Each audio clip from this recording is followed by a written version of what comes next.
تو انہوں نے ایک قصہ گھڑا کہ محمد صاحب نے اس صورت کے بیچ میں ہمارے گناہ مورتیوں کی تعریف کی تھی، اس لیے ہم نے بھی سجدہ کیا۔ میں یہ سمجھا رہا تھا کہ اگر سچا نبی، سچا رسول اللہ کی وحی میں ایک ٹکڑا گھسا دے تو فوراً اسے سزا ملے گی۔ وَلَوْ تَقَوَّلَ عَلَيْنَا بَعْضَ الْأَقَاوِيلِ لَأَخَذْنَا مِنْهُ بِالْيَمِينِ بَعْضَ الْأَقَاوِيلِ، ایک ٹکڑا گھسا دے اللہ کی طرف سے آئی ہوئی وحی کے بیچ میں، تو اللہ فرماتے ہیں ہم مضبوطی سے اسے پکڑیں گے اور منڈی ٹکڑے توڑ دیں گے، اس کی شاہ کاٹ دیں گے۔ میں سمجھا ہی رہا تھا کہ یہ ہر جھوٹے نبی کے لیے نہیں، دنیا میں جھوٹے نبی ہوتے رہتے ہیں اور اللہ کے نام سے وحیاں پیش کرتے رہتے ہیں اور اللہ تعالیٰ ان کی منڈی پکڑ کر توڑتے نہیں ہیں۔ یہ تو آیتیں خاص ہیں سچے نبیوں کے ساتھ کہ جو پیغمبر، سچے نبی اور رسول پیغمبر ہوتے ہیں، اگر حضور نے کوئی گڑبڑ کی ہوتی تو فوراً سزا ملتی۔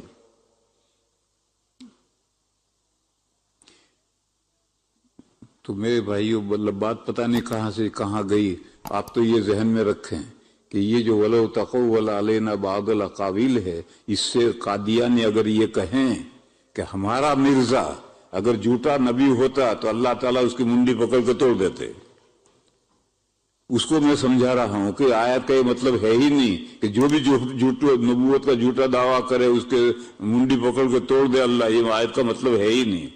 یہ تو آیت خاص ہے حضور کے ساتھ کہ اگر حضور جو اللہ کے یہاں سے وحی آئی ہے اس میں ذرا ملاوٹ کرتے، گڑبڑ کرتے تو ہم فوراً ان کو سزا دیتے۔ وآخر دعوانا ان الحمدللہ رب العالمین۔